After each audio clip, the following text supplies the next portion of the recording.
सुप्रभात प्यारे बच्चों। आज मैं कक्षा 7 से 5वीं पाठ लेकर के उपस्थित हूँ।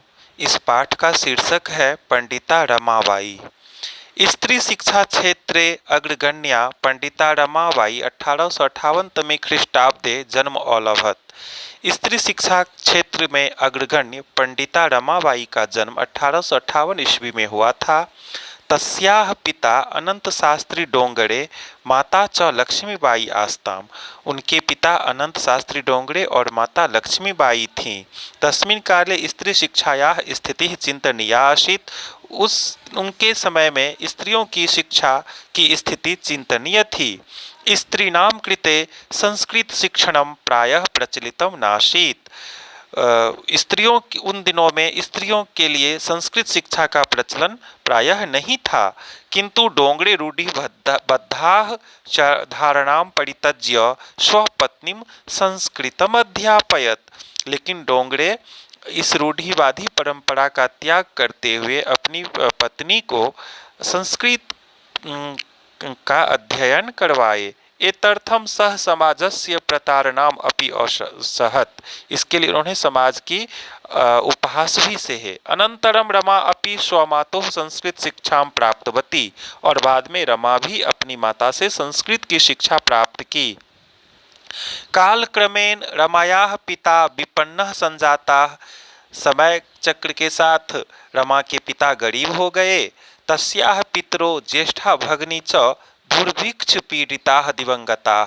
उनके पिता और बड़ी बहन महामारी से पीड़ित होकर के मृत्यु को प्राप्त हो गए। तदंतरम रमा स्वज्येष्ठ भ्राता सह पदाभ्याम समग्रम भारतम अभ्रमत। उसके बाद रमा अपने बड़े भाई के साथ पूरे भारत पैदल भ्रमण की। भ्रमण क्रमे सा कोलकाता प्राप्ता। भ्रमण करने के क्रम में वे कोलकाता पहुँचे। संस्कृत वैदुष्येन सा तत्र पंडिता सरस्वती चेती उपाधिभ्याम विभूषिता।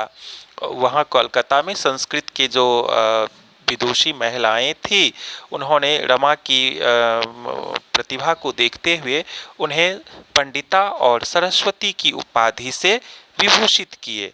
तत्रैव सा ब्रह्म समाजेन प्रभाविता वेद्याध्ययनम अकरोत्। और वहीं पे वह ब्रह्म समाज से प्रभावित होकर के वेद का अध्ययन भी की। पश्चात सा स्त्रीणां कृते वेदादीनां शास्त्राणां शिक्षाये आंदोलनम प्रारब्धवती। उसके बाद उन्होंने वेद का भी स्त्रियों के लिए वेद का भी अध्ययन किया और स्त्रियों के लिए वेद शास्त्र का अध्ययन करने के लिए आंदोलन शुरू की।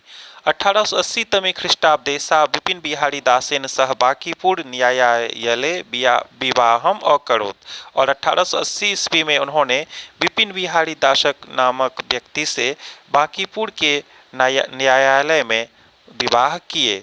सार्धैक वर्षात अनंतरम तस्याः पति दिवंगताः। यहाँ पे एक शब्द है बच्चों, सार्धैक वर्षात।